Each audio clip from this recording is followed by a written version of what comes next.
Hey everybody, we're back on the Fiat. It's time to put some doors on, get some panels lined up.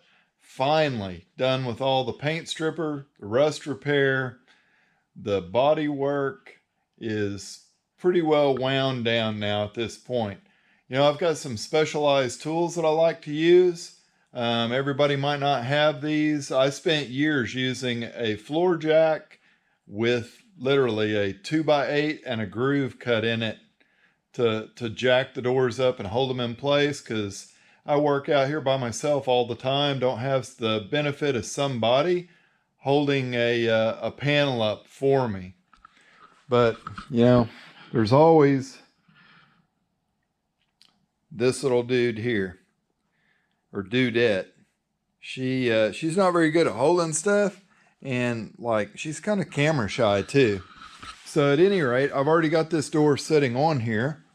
You can see if I open it up, body lines are kind of low. It's got a big gap at the top, tight gap at the bottom, and then you can see how far that door hangs down low. So it's pretty easy to tell that the door needs to come up, and it doesn't need to like top hinge slide forward. The entire door needs to come up just a little bit. Then we can play around with sliding stuff and see what we end up with here. But the way I like to do this is I've got this fancy door holding jack here. Works on cars, trucks, whatever. You can see it's way up off the ground because I've got this little car up on some jack stands right now. This thing is really cool, as it's made by this company Derricon out of Monet, Missouri. There's their phone number, website, everything. Pretty simple deal. Uses a little jack on there to raise and lower. You got these thumb screws. This holds the top of your door frame. These pieces come up and fit and hold the bottom of the door. They don't even lock on there. You can slide them back and forth, but once you got the weight of the door on there, it holds them really steady. Thing I like about it is I can take a door off a car, put a door back on. If I don't adjust this jack, then that door goes right back on in the same place. Of course, with this car, we pulled the doors off, we've rolled it all around, we've sandblasted stuff. So we're starting from scratch. So like what I like to do is slide it up there and just get an idea that I'm kind of close to where the bottom of the door needs to be.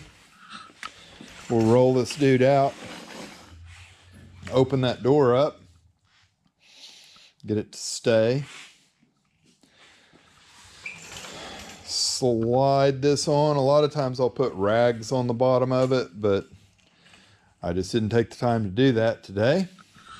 And then we'll jack the old jackaroo handle here, raise her up.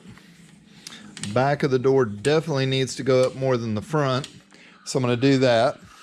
And working on these Italian cars, they just use different bolts than American cars do. So these hinges, they're actually held on with metric Allen screws. This side of the door has got 10mm bolts. And what I did before I painted or did any body work or anything to this car, I made sure that these doors fit very, very nicely, so that when I put them back on, I didn't have to mess with the hinges where they bolt onto the car.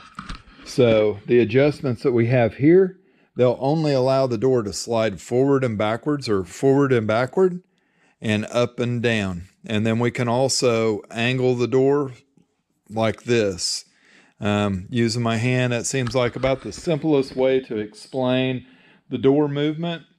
So that side of that hinge will only move that door in that plane. If we needed to move the door in and out, we would have to loosen these bolts up.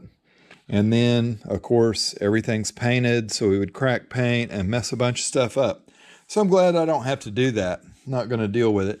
And you can see the insides. I mean, these doors are completely gutted, so they don't have a lot of weight in them. If I was working on a door that was really heavy, I would want to leave this door just slightly high so that once all the glass and everything goes back in it, that weight's on it and it comes down and it fits perfectly and it lines up really nice. You know, and I don't think I ever have shot a video after all this stuff was painted. So, I mean, it's nice and shiny now. Looks great. Everything's kind of green on the inside. Hopefully at some point our pockets will be green too after we get done with this thing. But I don't like to get paid monthly or weekly on these jobs. I like to do as much as I can without getting paid at all.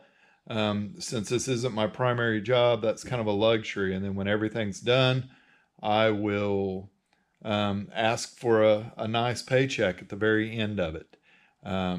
So that's kind of what we're going to do today. Hey, and you know, if you guys like the content, you like the videos, just hit the little like, give it the thumbs up. You know, if there's things that I'm doing bad, I should change the way the videos look or something, give me some comment on it. Let me know what I can do to improve. I really want to grow my channel and, you know, just have to work on it. So as I work on that, I'm trying to do a better job with my videoing. Editing side of it is still tough. I'm not a techie kind of person. I'm a paint and body guy. So we're just working our way through it, and hopefully at some point this will pay off in the end. I mean, right now I just like to make instructional videos, and I've got a few subscribers, and I'm truly thankful for what I've got. So let's get some more stuff done here. I'm going to go ahead and I'm going to make some tweaks on this door, and then I will bring you guys back in and look at the door when it's closed for the final time here. So thank you. Okay, I'm going to walk around this with the camera a little bit. You can kind of look at it, and you know, you all be the judge.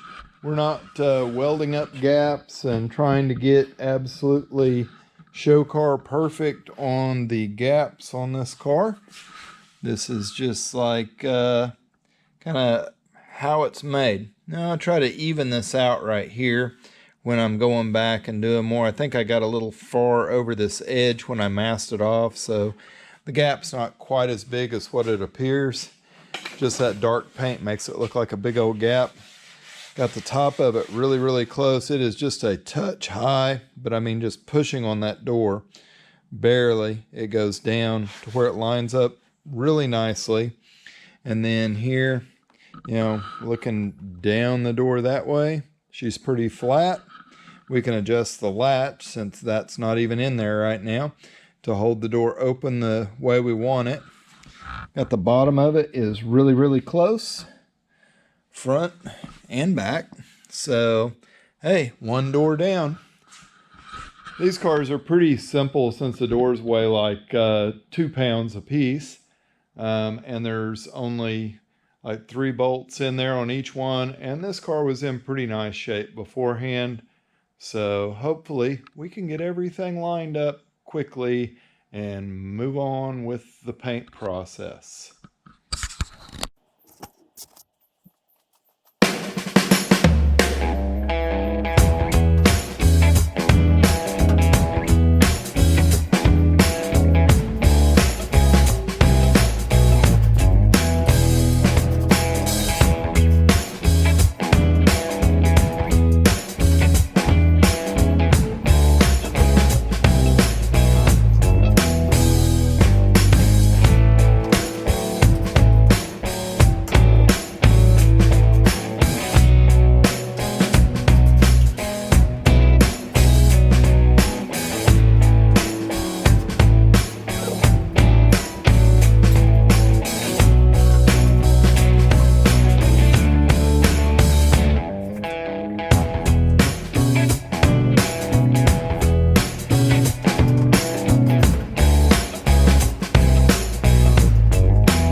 got this hood, and like, I don't know how well the camera shows there.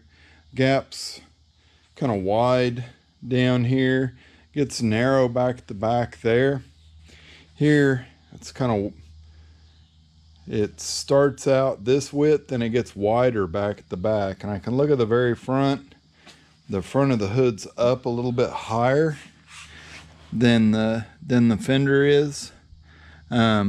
This hood's a mess to work with because it doesn't have traditional hinges on it. It's just got pins that go in and hold it in position. So when I raise it up, you can look down here, and you've got two bolts that hold a bracket that has a pin that goes in and fits in a hinge. And I think I've mentioned before, the hood was damaged in the beginning of it, or the beginning of it. The hood was damaged at the front of it, and it has been straightened. The parts fit fairly well before I stripped everything and redid the bodywork. So the customer and I decided not to replace the hood, just to go ahead and straighten this one. And you know, hindsight's always 20/20. After I put a bunch of time in straightening this hood, we might have been better served if we'd have replaced it, but it is what it is. So I've got to do just a little bit more tweaking there to get that thing to fit right. You can see as it raises up, it's hitting right here, and that's no good. We can't have that, but I think part of that is because of just the orientation of the hinge. So I'm going to spend some time working on that.